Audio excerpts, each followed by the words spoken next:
This is John Drabinski, and you're listening to the Black Studies Podcast, a Mellon Grant-sponsored series of conversations examining the history of the field. Our conversations engage with a wide range of activists and scholars, senior figures in the field, late doctoral students and everyone in between, culture workers and political organizers, in order to explore the cultural and political meaning of Black studies as an area of inquiry and its critical methods. Today's conversation is with Philip McHarris, who teaches in the Frederick Douglass Institute and Department of Black Studies at University of Rochester.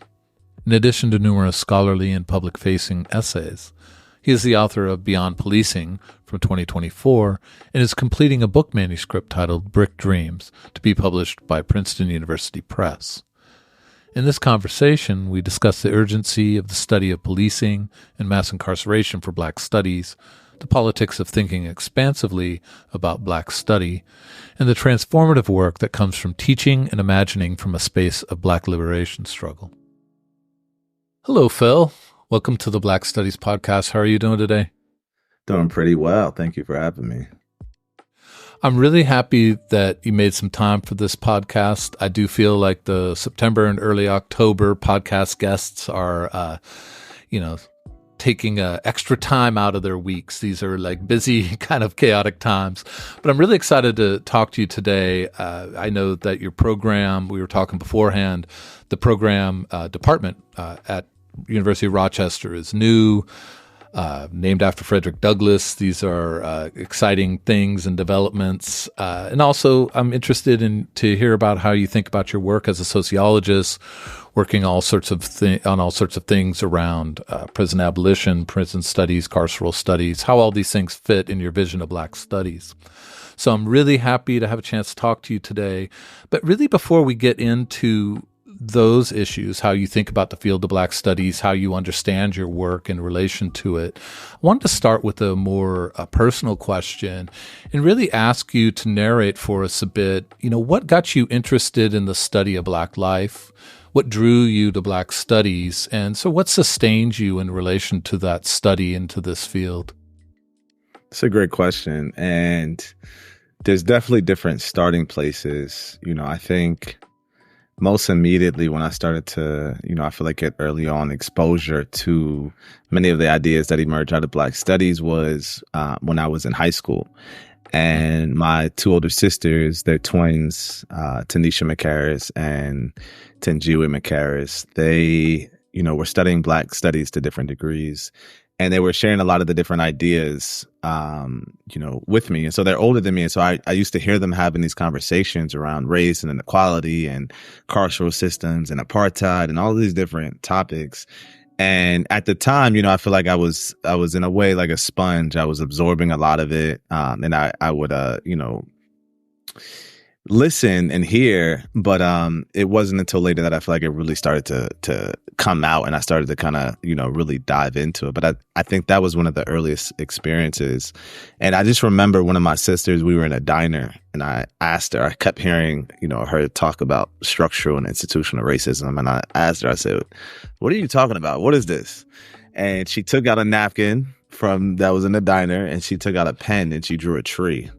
And she said, "This is, by the way, that's totally like out of a movie about Black studies." I like that.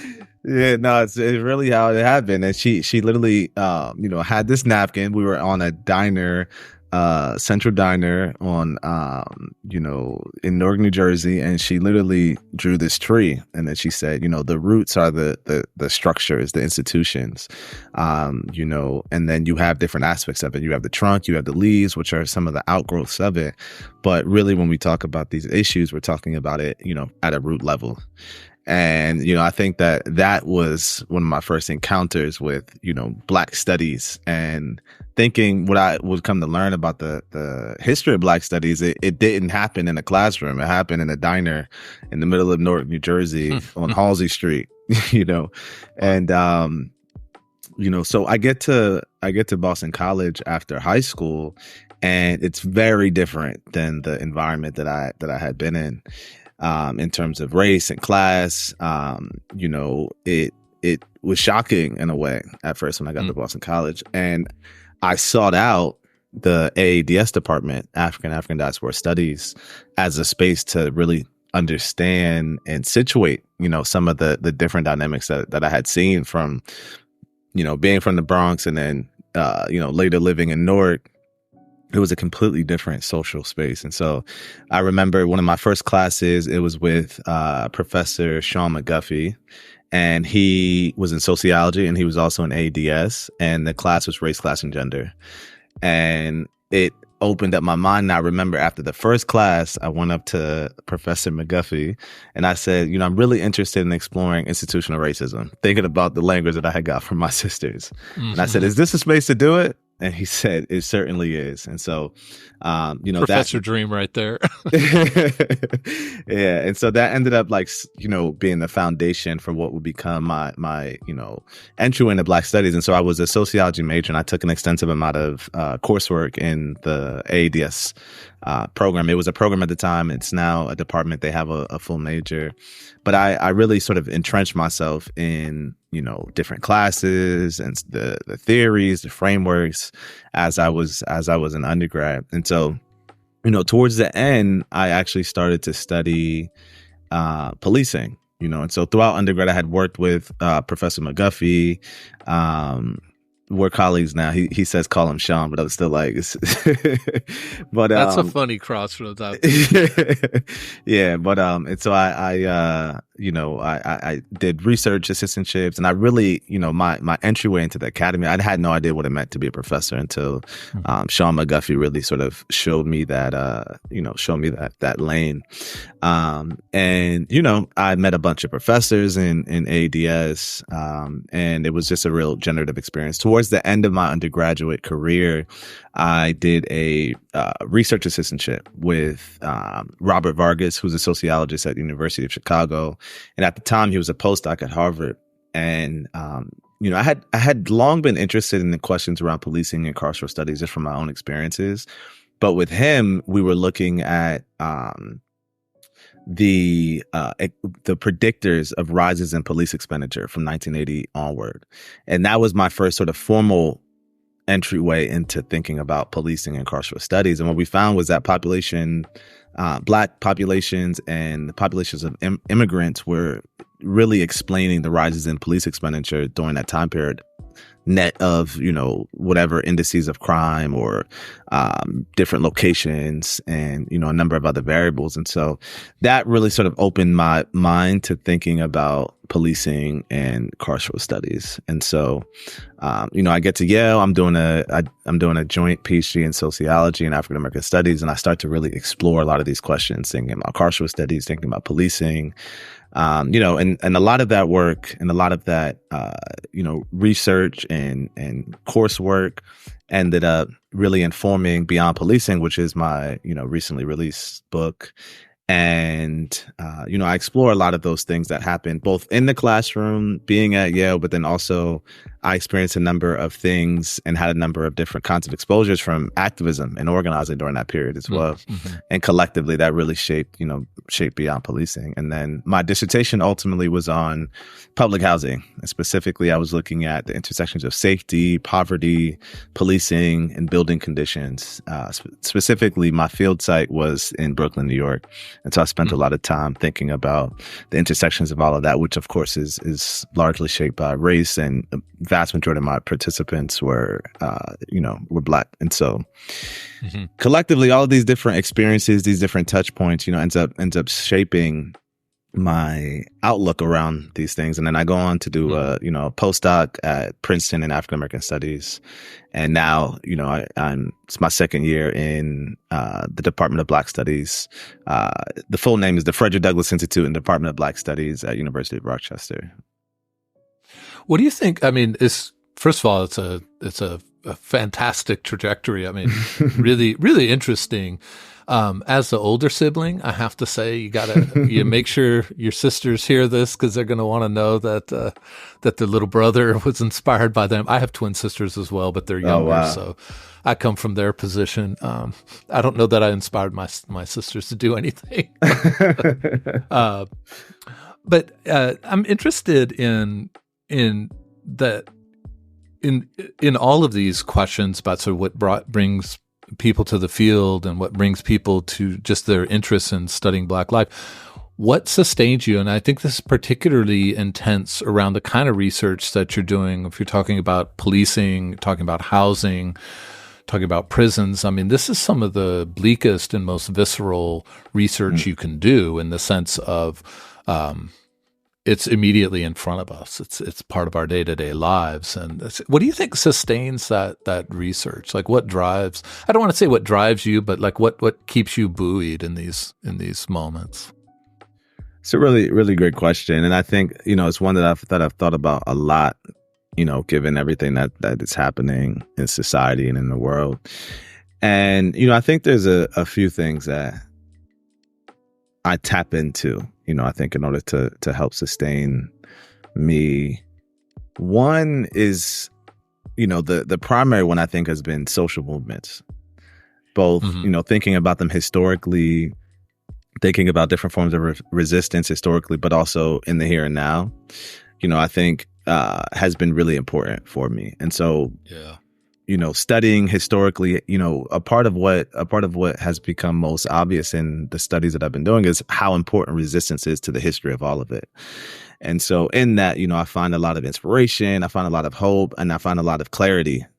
And, and so a lot of my studies have brought me into thinking deeply about social movements, which is also part of the reason why, throughout undergrad and grad school, I was heavily involved in different social movement formations and different organizing, spaces. And so I think that's one, I think when it's grounded in a level of sort of thinking about social movements, it can really help, because you can see and think historically or over the long durée about how social movements have shifted and changed different things. And so, and being in space with others that have been committed, whether in, organizing specific spaces or academic spaces that have historically functioned and function today as a site of study and struggle, I think have been really helpful in that regard. So that's one, I think a lot related to that, to historically. And so I think about all of the systems and institutions that seemed permanent and immovable historically, that people could have had the same perspective on, but decided not to, fault it to that pessimism, and still decided to change, even when it seemed impossible. And, all the folks that did do that. And so I look to that as well. And then, really, it's been interesting. When I was working on Beyond Policing, I started to feel the weight of that really intensely. And so the book is structured around 3 parts. And the first part is histories. And so I'm exploring the histories of policing and surveillance and as it relates to carcerality, and, thinking about Blackness and thinking about race and class. And so, it was heavy. It was important work, because that was one of the things that I wanted to read when I got to grad school, was like a critical history of policing. And it was hard for me to find it. I found different, I found different articles and books, and I was able to patchwork things together. But when I got to grad school, I kept asking, people like, where can I find a critical history on policing? And it was difficult. And so that is essentially what I tried to write, was what I wanted to read as a fresh grad student who was interested in these things. The second part is around it's called Currents. And so it's really thinking like in the here and now, the past few years and in the contemporary times around policing, police violence, and resistance to it. And that's another heavy one, because in many ways, it's something that I've lived through, and many people are living through. And it is not just, like distant, right? It's like I literally remember I was working on my dissertation, and I went to a get together in Boston from Yale, and I'm on my way, and I get stopped by the police. And then, he asked me, but he says that he thinks that I'm transporting drugs. And I told him that I just left Yale. I'm going to, Boston to go to a get together. He said, I believe you're transporting drugs, and I want to pull you over. And I pulled you over for whatever reason, he said, and I want to search your car. Do you give me consent to search your car?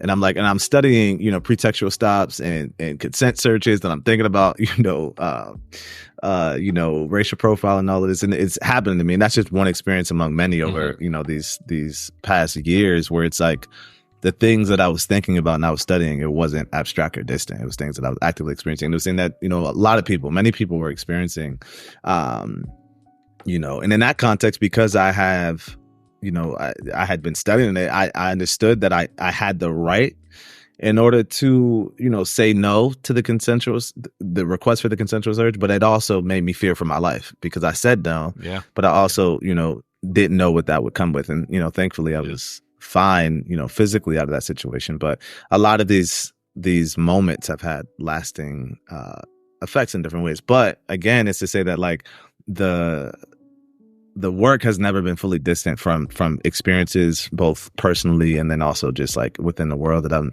born witness to, And so I think that's definitely been a theme, and it's something that it's real in a lot of different ways. And so I just try to also be grounded in the reality of what it is, and also that inspires me to a level of like wanting to push against this. But I was working and I was thinking and I was writing about all of this, right, working on this book, and I did get a level of sort of disillusionment and felt that kind of despair. And one day I said, you know what, I want to actually think about what it would be like, feel like, look like, smell like to be in a world where police don't exist. Mm-hmm. And that's how the third section came about. It wasn't in the original draft. And the third section is called Futures. And the last chapter is literally an exercise in speculative, imagination, where I literally am thinking about all of the different areas of society to think like, if we did exist in a world where policing didn't exist, what does that look like? And that is what helped me finish the book.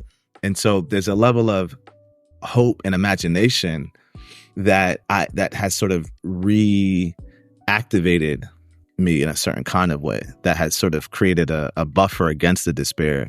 And while I, rather than sort of leaning into that direction, I was able to lean into to imagination, and that was really important, And I've realized how important it is to think about all the things that, we want to create rather than the things that we seek to dismantle. Yeah, it's so interesting. I mean, the next question I want to ask you is how you imagine the field of Black studies, and just listening to what you were saying there's so many interesting things about what's interesting to me how you brought so many things about the field of Black studies, right? One is the critical diagnostic.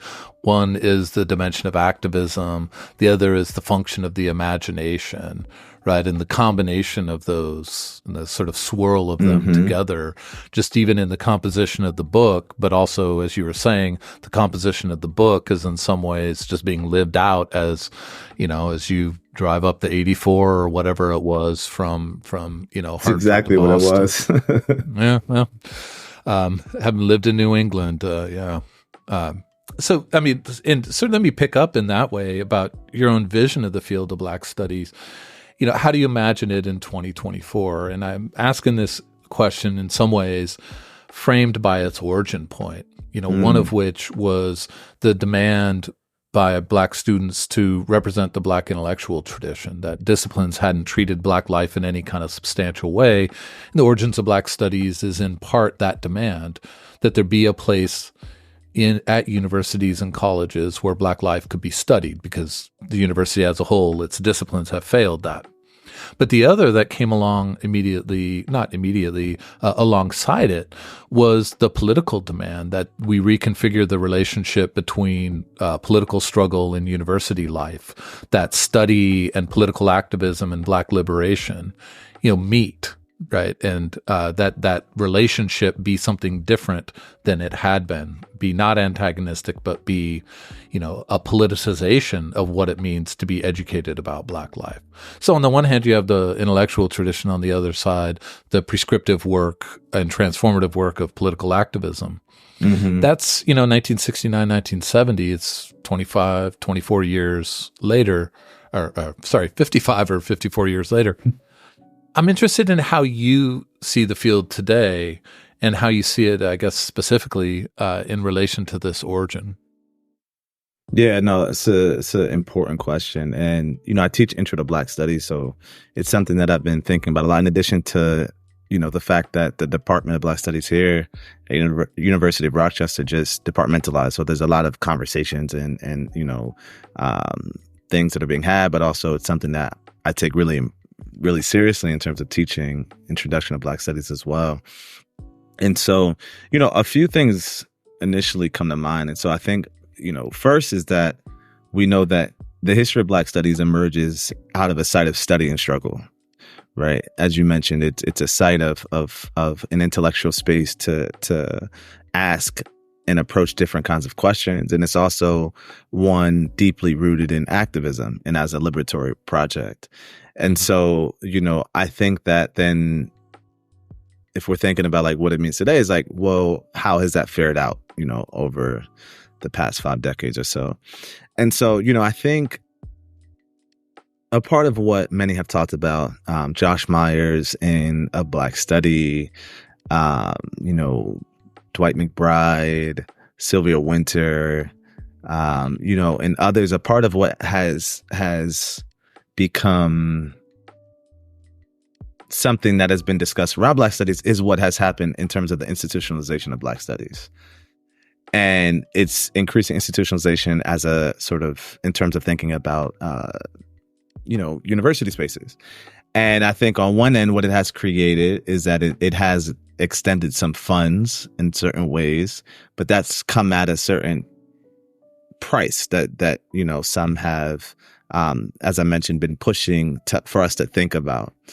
And so, I think a part of what that institutionalization in some ways has done is that in trying to, be able to acquire funds and funding, which is, an important part of trying to engage in this work. What has happened is there's certain compromises that have been made that have shifted some of the trajectory around Black studies. And a part of what that has meant, and this is, Josh Myers talks about this in Black Studies, is that in certain contexts, Black studies has become Black content studies. And so it in the sense of like, if you think about or are studying Black people, it's automatically Black studies. Or, if you have a disciplinary home and you just happen to think about Black people, then it's Black studies.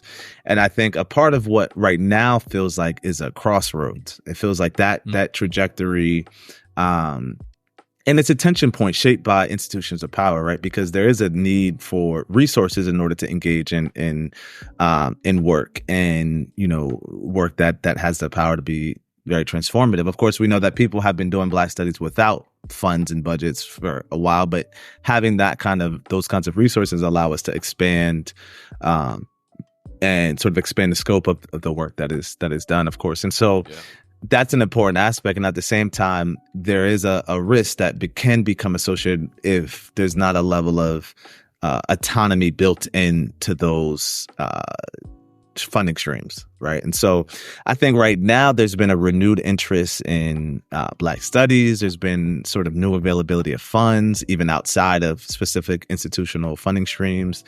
And there's been a lot of conversations. There's new work coming out that's making us think deeply about Black studies. I'm thinking about, Abdul Al-Kalamat, and as I mentioned, Josh Myers of Black Studies, and, a range of other work where people are really sort of asking us to think about Black studies in the here and now. And so I really feel like we're at a crossroads.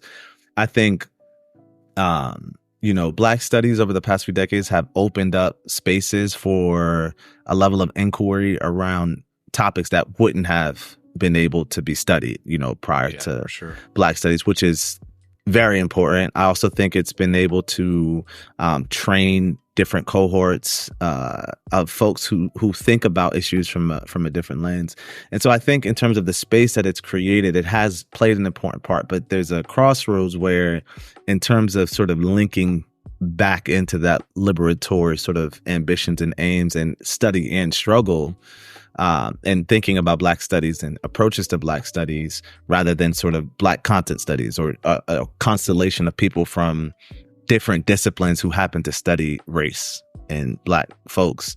I think that's really the important thing that as Black studies scholars, I feel like it's the crossroads. It's like relinking into that historical trajectory and really thinking about what that means to engage in Black studies, both in terms of in institutions, but then also getting back to some of that of like a lot of the work of Black studies wasn't in institutions, universities to begin with. And so I think also about the spaces in which Black studies is engaged with and done also can be expansive. And I think some of that is also a level of getting back to that as well.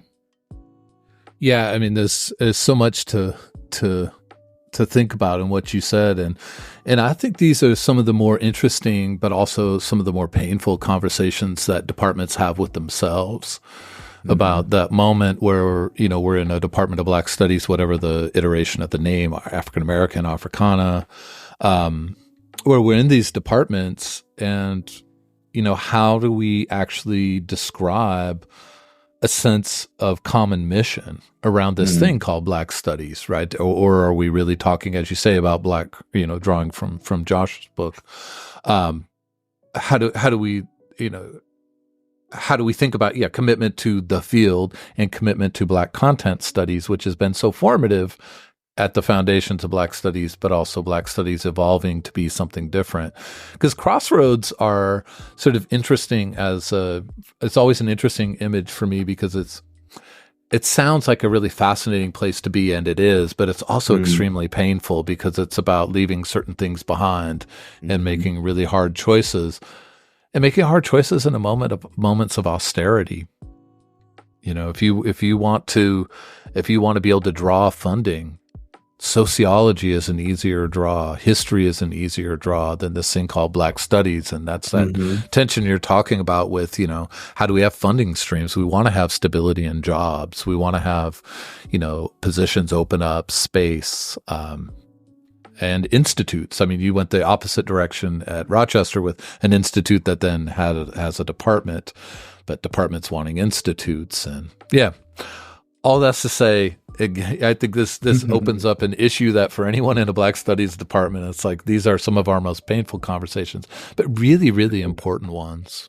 Definitely. And I think to me, and I teach this in my Intro to Black Studies course, but I feel like it's really useful to begin this conversation with Sylvia Winters on how we mistook the map for the territory. I think, it's a brilliant piece that really also charts it when a lot of these trends are sort of at its nascent stages and help us sort of see the trajectory. And of course, there's a number of different works that have come out since then, but I really think starting with that is clarifying and illuminating and helps us sort of like as a springboard to engage in these conversations. And Sylvia Winters is so difficult to read, but I actually find that to be a readable piece for students. She's no easy read. I teach her all the time, and I think students are always a little surprised how dense this stuff is. But that's a fantastic essay. It's like, I think third or fourth time it's come up in these podcasts. So maybe we might have to have a separate podcast just discussing that particular essay. I mean, it's obviously a touchstone for a lot of people. Yeah, and so Black Metamorphosis. So we may be hearing back from you again. Black Metamorphosis is also coming out. It's being published by Duke. So it's a very important text, and I think for those interested in Sylvia Winters, I think just trying to get as much background context. And there's a lot of folks that help sort of Catherine McKittrick, Bedora Legger, and others that help us sort of think through the work. That the more you engage with that, I feel like it also, when you read it, you can kind of see some of those different touchstones and how to sort of situate them as well. Let me shift a little bit then in terms of focus from the big question of, how do we imagine the field of Black Studies to your work. And your work is a really interesting combination or mixture of social scientific engagement, as you said, you had your part of your joint PhD was in sociology, political theory, and of course also all of these ideas, and I would say like ethics that come from carceral studies. And I think that the field of Black studies, that's such a potent mix for insight. So really looking forward to the next decades of what you have to contribute. But I'm interested when you think about your own approach, the work you publish, but also the work that you imagine for your future. How do you see it in relation to the past of Black studies? How do you see it like fitted into that? But also what new horizons do you see it opening up? Yeah, no, that's a really generative question. And I think it's an interesting one because I did do my PhD it was a joint PhD in sociology and African American studies. And I was very fortunate, to be able to engage in that joint PhD, to have that experience of doing that. And, a part of what was interesting is like towards the end throughout, but then especially towards the end when you're looking at like jobs and postdocs and things, it's like making a decision around, are you going to sort of like stay within your, whatever is considered quote unquote, like the home discipline, or do you go into like a, interdisciplinary, what, I like to call non-disciplinary, transdisciplinary space. And that was interesting, and a part of it was, it shaped how flexible I felt like I could be in terms of engaging in a certain kind of work, Yeah. And so, but it was important. It became readily important. I've also been thinking about this trajectory or pipeline that a number of sociologists who end up sort of shifting into Black study spaces. I'm thinking about Nathan Hare, for example, who was a sociologist who was a part of, of course, the first Black studies department. Even, also Abdul Al-Kalamat. And I've also thought a lot about Du Bois's piece, Sociology Hesitant. And, and of course, there's a lot of tools and frameworks and approaches that have been very useful for me that I've drawn out from sociology. But a part of what I started to realize is that there was a level of something felt limiting in a way, which is a part of why it was important for me to be in Black study spaces. And a part of what that has, allowed me to do is I do feel like it's a level of it's allowed my sort of intellectual curiosity and imagination to kind of roam freely. Yeah. When I was more so thinking within sort of like sociological lenses, sociological journals, sociological, jobs, like in that specific way, there was a level of narrowing that even, in terms of thinking about this first book that I published, it felt a little bit more difficult and challenging to think about that book in the context of just being in the space of sociology. And again, I rely and I draw on a lot of sociology and sociological theories and approaches, but being in a context around Black studies because of its expansiveness, which, gets into this question around the history, is it's expansive. I teach June Jordan and a number of other, poets and artists, as well as scholars within my Intro to Black Studies course. And I think just thinking about the level of expansiveness of Black studies has been something that, as I mentioned, allowed that sort of that space for me to sort of go in different directions. I also think about the work of, of folks like Angela Davis, who's been sort of key within my work around policing and carcerality. Ruth Wilson Gilmore has also, been a key person. Robin DiCiccelli, has been key in thinking about, a lot of the work that I do. And so, I think collectively, when I think about the scholars now and historically about those who have came, those who have come before, I really feel like I'm within a tradition where I'm trying to, learn from and participate in a certain kind of genealogy of work that, again, is concerned with study and struggle and concerned with these questions, not just out of curiosity, but out of a space of concern. Fred Moten's quote where he says, Black studies has a specific, though not necessarily exclusive, mission to try to save the earth. And on a secondary level, to try to save the possibility of human existence on earth is one that also sort of rings for me. And so, low stakes there in that quote. Fred is dramatic. I like it though. It's true too. It's absolutely true. Anyway, sorry. Yeah, no. I think just thinking about what's at stake, and what's at stake is, thinking about Ruth Wilson Gilmore's thesis and framework around like sort of vulnerability to premature death, and sort of the violence of so many institutions within society. It's like the stakes are high, and people are experiencing the brunt end and the burden of, anti-Blackness, in addition to, capitalism and patriarchy and the ways in which those intersect. People are experiencing the brunt end every single day. And so I think the stakes are high, and that's how I try to engage with my work, as if the stakes are high, because they are. And so a lot of the work is driven by, how do we think about research and scholarship, again, as a site of study and struggle. And I think that's been important for me in terms of, this first book. It's how, I'm thinking about this next project around public housing, the interrelated articles that I've been working on. And also a part of that history is drawing on the different perspectives and approaches that allow us to see the world more clearly, and also allow us to challenge the fundamental politics over the production of knowledge to begin with. And so that's something that I've, thought a lot about. And some of the work that I've been engaging in, some of the articles that I'm working on, it really breaks from the mold of what would traditionally be seen as sociological methods.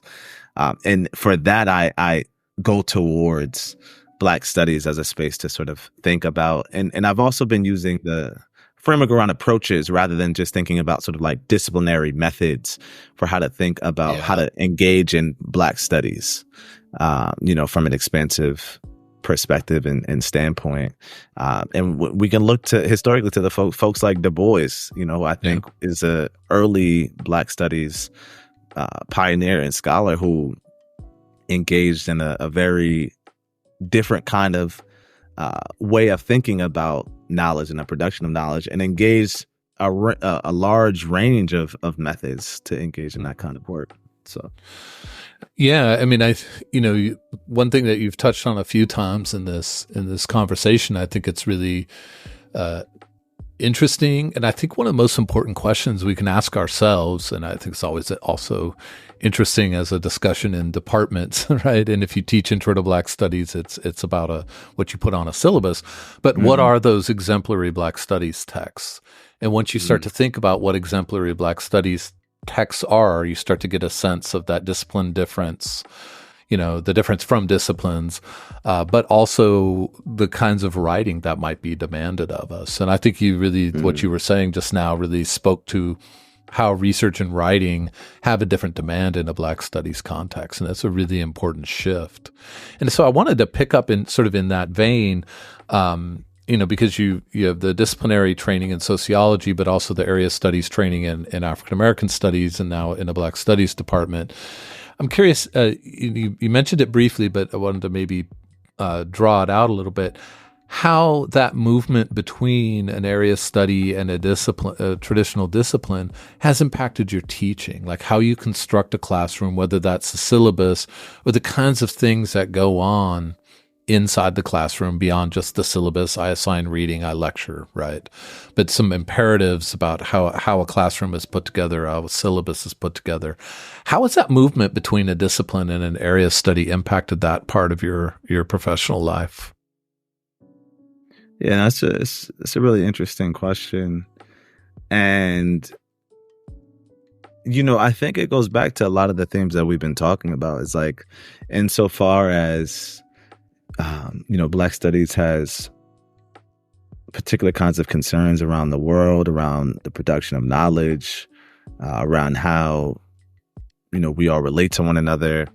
I think that's definitely informed my approach to teaching and to thinking about coursework. And so, a part of what I had to try to think about is like, how do you construct an Intro to Black Studies course, and thinking about what's at stake? How do you sort of share, those sort of, what is a part of the canon? What is a part of the canon? I think that's a lot of what, many people are thinking about right now in terms of Black studies with traditional disciplines that typically have sort of an outline rubric, right? Sociology, you teach Max, Weber, Durkheim. Now there's the inclusion of other folks in certain moments, but those are like the three founding figures of sociology. If you want to teach an intro to sociology, you like focus on those people. And so within the context of Black studies, it's has meant so many different things to so many different people, especially after the past couple of decades, that it can be a process to figure out like, what do you teach and how do you teach it. And so part of what I then did is I talked to folks who had been engaged in Black studies, and I looked at their syllabi. That was something that was really important to kind of think through a lot of these different questions with the support of those who have sort of done and engaged in this kind of work alongside the folks who are sort of actively engaged in it now. And so, that was something that was a process to figure out. In Intro to Black Studies in the way Intro to Black Studies as a course, this was the first time it was taught here was the first time, I taught it. I think it existed in different iterations, but Intro to Black Studies as a sort of flagship part of, this newly began department, it was something that had to be built. And so it's different, right? Because in many ways, especially insofar as we're at a juncture, there's a lot of different building that's happening, and so a part of what that then created was I sought far and wide to really think about how to think about this expansively and think about, the question of protecting Black life, very expansively. And so for that, I relied on some of my experiences in South Africa. I studied at UCT in the Center for African Studies. And so it exposed me to a lot of thinkers and intellectuals around African liberation movements. And so, there's a large section around that. We start with thinking about pre-colonial Africa. And so I start with Walter Rodney and thinking about how Europe underdeveloped Africa and thinking about, those early chapters that really give us a depiction around different kinds of formations early on. And so, think about colonial contact and, periods of enslavement, the Black freedom struggle, anti-colonial resistance in the Caribbean and in Africa, thinking about gender, the prison industrial complex, Black geographies, Black power, Black arts, Black religion, Black music. Essentially I've tried to think as expansively as possible, again, because it goes back to what's at stake, right? If what's at stake is helping people and students see the world more clearly so that, it can be an illuminating catalyst for people to engage in whatever ways that they might look like, or, they might take that course and go off and do whatever work they do. But it was important to serve as a site, again, of thinking about that historical lineage and think about what does Black studies emerge as. It emerges as space that is committed to study and struggle and has a liberatory and an emancipatory vision of the world. And so that was important for me to think about. And so every class I took very seriously because, again, I just try to ground myself in what are the stakes of this. And insofar as that origin really begins with Black studies as a space to explore, ourselves in order to, in Josh Myers and Black studies, it's this, studying ourselves with the goal of freeing ourselves. Or studying Black life, studying Black culture, studying Black community with the goal of liberation, freedom. It's something that I take very seriously, and it's something that I kind of take into the classroom every time I go into it. And when you were listing off those themes from an introductory course, I was also thinking as I listened just how each one of those is a revelation for students and often for faculty who do more Black content studies, right? And so I think that's just that moment of reintroducing the world is by itself so transformative, and the politics of that I'll never forget a student reading, it was similar kind of set of texts, and just like wondering how he ever could have had a picture of himself and his people that he did, given what we had just read.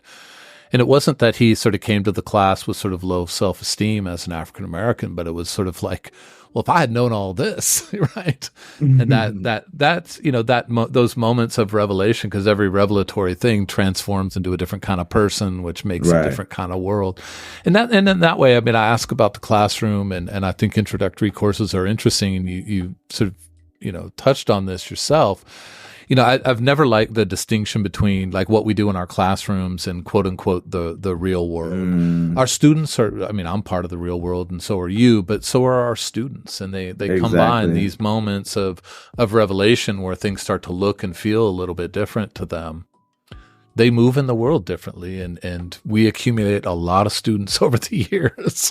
And that moment of touching the core of their world picture, it's absolutely fabulous work. And Black Studies has so much work to do in terms of reintroducing the world, but it's the pleasure of it. I don't know. I've taught in philosophy departments. I've found the Black Studies reintroduction of the world to be one of the most pleasing experiences for that reason alone.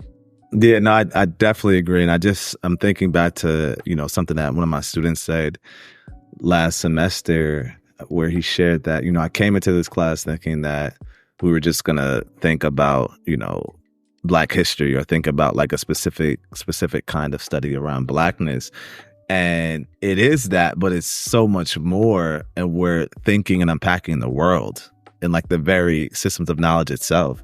And that was something that was rewarding, because that gets exactly to the heart of it. It's like, it's challenging, epistemology and, commonly accepted epistemological approaches. And it's really, as you mentioned, thinking about the world. And so, something that was interesting was also to just do like sort of, I would do a frequent check-ins just to see, what are the things that are standing out the most. And one of the things that was interesting was many of my students had never heard about Maroons.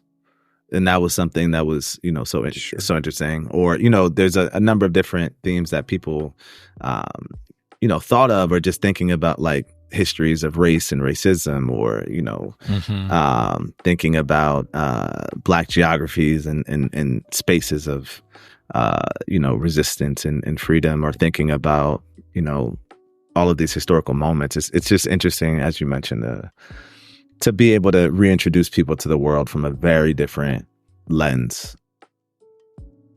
And it's one of the things I love about 18, 19-year-olds, the sort of typical, not exclusive, but typical age of introductory level students. Right. Their boldness is really fun, but also the sense in which they are very quick to realize that they didn't know as much as they thought. And that being a productive moment. I love that as a productive moment. I never want to like damage somebody's sense. I thought I knew everything and now I know nothing. But I love that moment of like, well, what if we revisited these things that you thought you knew and saw how this bit that you knew is actually opens up all these other things. And all of a sudden you're talking about pre-colonial Africa. All of a sudden the difference between Biko and Hani matters. All of a sudden the relationship between segregation and apartheid matter, right? All of a sudden these things open up in amazing ways. So, and we're like getting into what's so transformative about Black studies broadly and certainly in the classroom setting. But let me shift a little bit, and I think this is really interesting to ask of scholars at all levels, but I think I find this especially an interesting question for younger scholars, which is, what, and I'm thinking here more in terms of the history of ideas, though perhaps it's also related to what we were just talking about. What do you think the field of Black studies has done particularly well, but what do you think it also has not done particularly well? Yeah, no, so I appreciate that question. And I think, it kind of gets into what we were discussing earlier. And I think thinking about the past few decades, a part of what has happened that I think has been, that can be considered generative, is that it has opened up a space for people to think and study issues and areas related to Black communities that without the space it wouldn't have, it might have not had happened. And so I think that creating that space has been one that is an important one. It has been an important one, and it has really opened up the space for many students and faculty and visitors to think about many of these topics that we're discussing, that without the space would often, just go by the wayside. And so I think that has been really important. I think thinking about, again, like Sylvia Wynter and the wave of folks who are encouraging us to think about what the institutionalization has shifted away from, more recently, I think, is these questions of staying connected to Black studies as a space of intellectual inquiry, but also a space of deep concern and committed struggle around sort of transforming conditions that better help us get to a space of being in a world where Black life is defended and protected. And so I think, that's something, again, that sort of crossroads, or that point that we're at, I think is really important to help us course correct in certain ways. Because I think in some ways there's been a level of shifting off course around the institutionalization, which, as we discussed before, it makes sense because people, there's a level of material conditions around needing jobs and the resources in order to support this work. And so I think the question then is like how to engage in that while also being able to stay true to that emancipatory sort of thrust that is at the origin of Black studies. And then also thinking about all of the spaces in which Black studies emerges out of, historically thinking about libraries and community spaces, and all of the important gathering spaces, as well as, early on HBCUs and all of the spaces in which Black studies emerges out of, is to really stay true in being able to, create a context in which Black studies is able to be practiced and engaged with in a range of different spaces. And also that a range of different voices within Black studies across a number of different issue areas are able to really shine through. I think that's a part of what has also happened, is that in the institutionalization of Black studies, a part of what that has created pressure in terms of, from an institutional perspective, is that it's like it ends up becoming very focused around race and Blackness solely. And so some of all of the different complexities and the intersections of Blackness with class and gender and, nationality and sexuality, all of those things can get missed in a lot of different ways. And so I think like creating space for the range of different, and I think there's a lot of work that has been coming out that is doing exactly this, but creating space for the range and breadth of different Black experience to be able to be centered within Black studies, I think is another important piece around thinking about the future trajectories of Black studies.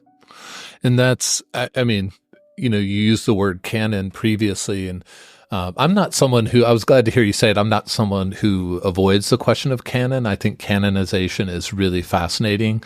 I think every canonization invites antagonism, and that's what traditions are, is composed of canons and antagonism to those, and expansiveness or breaking things apart and putting them back together.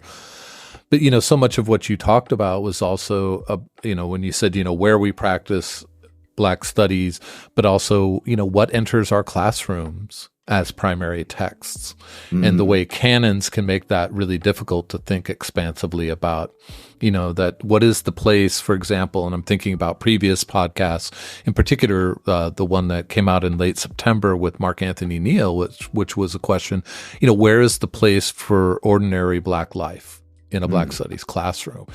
He was talking about that in the context of cultural studies, but that's part of the commitment to Black studies as a field, rather than as you and Josh Meyer put it, in terms of Black content studies, Black studies as this proliferation of the kinds of things that enter our intellectual space as writers and our teacherly space as professors and people who orchestrate a classroom. Thinking about, what enters and what doesn't and how that relates to these formations of canon. Because as you said, there's all this new work coming out on, intersections of various elements of everyday life, right? That absolutely changed the everyday life that has become canonized, right? As if this is the only one. I sort of think of it as it's this moment, I think, over the especially last decade and a half, sort of discovery of sort of patriarchal nationalism, rediscovery of that at the heart of Black studies habits. And I just heard in so much of what you were talking about is that sort of loop back into the tradition and then back out of it again. Exactly. It's, no field can ever do everything well. That's why it has a future. Otherwise, it would have no future. And so on that, if I could segue myself, a last question for you. That's about the future, but also mostly the present of the field of Black studies. What is it, as a question or an issue, what is the thing that you think we should all be thinking about, we should all be talking about? Yeah, of course, there's a lot. But I think, one of the central ones that has just been reoccurring on my mind, thinking about like election cycles and thinking about political decisions and thinking about just sort of like how that shapes everyday life, is how to think about creating the conditions for a world that is not shaped by authoritative and hierarchical political containers and ways of being in relationship to one another, right? Because even when we think about the environment, if we were to think about abolition, if we were to think about sort of anti-war efforts, if we were to think about sort of food, water, if we think about the range of these things, a lot of these issues that exist can be solved. The issue is that who has the power and the resources in order to make decisions that either solve or don't solve these issues every day. And so, I've been thinking a lot about, C.L.R. James, Every Cook Can Govern, and a number of other works, and thinking about how do we also intercommunalism, thinking about Huey P. Newton. And so I've just been thinking a lot about different ways of thinking about the political economic structures and how to create the conditions where people can make decisions about their everyday life that don't come from top-down models of political governance. And so I think that that's an important one, because that is it's sort of it is what gets in the way of everything else, right? It's like, there's people who are hungry, there are people who don't have clean water, there are people who don't have homes. Why isn't it within a short amount of time, all of that can get fixed? But it's not. And that's because of decisions that are made every single day and decisions that are not made every single day. And so that is something that I think is really important, because it gets into so many other areas. It gets into the nation state as a category for political organization. It gets into the representative or quote unquote representative democracy. It gets into our election cycles. A lot of times when people think about like abolition, it's like, then it gets into also a part of what, and I've been having conversations in class, but also like throughout the release of the book, is like, how do you get to this place, right? Because a part of what police power is state power, of course. It's sort of like the everyday sort of instrumentalization of state power. And I'm thinking about, Nicole Siegel's violence work here. And so that, it's like, it gets to this question of these decisions and these political relationships with one another are only maintained through violence, right? Like if someone wants to if a court decides that somebody can get evicted, the police go and engage in that work. So if we say we want homes and housing for all, then one, that requires, creating a world in which people are not able to get evicted. But then that also means something in terms of those who engage in the work of these decisions that do not act in the interests of the vast majority of the public. And also those who are at the front lines of preventing the creation of that world. And so, it's been interesting because even in my own sort of work around beyond policing, it's about policing, but it's really about the world, and it's really about so much more. And so I think what sort of is underneath it all is who gets to decide where resources go, who gets to decide what decisions are made that affect us all. And when that power is centralized and hoarded by sort of a small sector that really is clearly not invested in creating conditions in which Black life, is able to thrive, as well as life just more broadly is able to sort of thrive and flourish, we have a major issue. And every time people try to challenge that issue, it's, a level of violence work that comes to repress those efforts. And so I think, it's really like, how do we engage in relationship with one another around resources and everyday decisions that allow for a level of sharing power with and not exerting power over? And I think that is at the core of it all. And of course, that then delves into one is like, well, what are those ways where we can engage in different kinds of decision making? But then also, like, how do we create a context in which we can get to that place, knowing that there are those, realities, institutions, systems, forces that are actively invested around not being able to engage in that kind of way.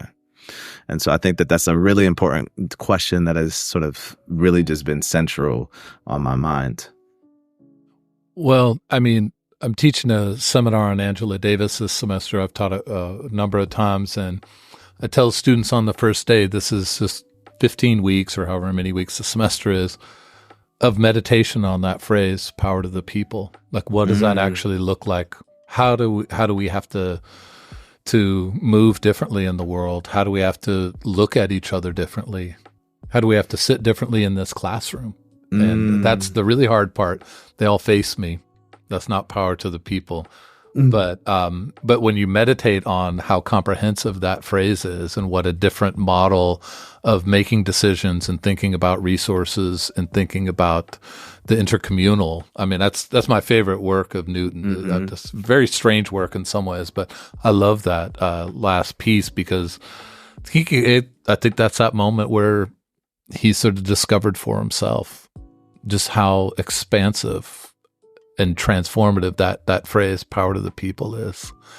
It's on your sweatshirt. This is not recording video, but it's also on your sweatshirt. I just noticed as I was talking. So, I was not actually calling out to your sweatshirt, but Phil, this has been fantastic. Thank you so much. I love this conversation. I was really looking forward to it, and I think there's so much to learn from this conversation. And one of the things I've really loved is just seeing how deeply you see the connection between carceral studies, policing studies, and the mission of Black studies as political and intellectual at the same time. So thank you for all of that. I really appreciate your time, but I really appreciate your thoughtfulness around all of these things and linking all these things together. So thank you.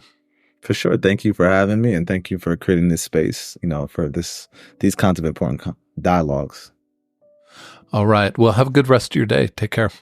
All right. You too.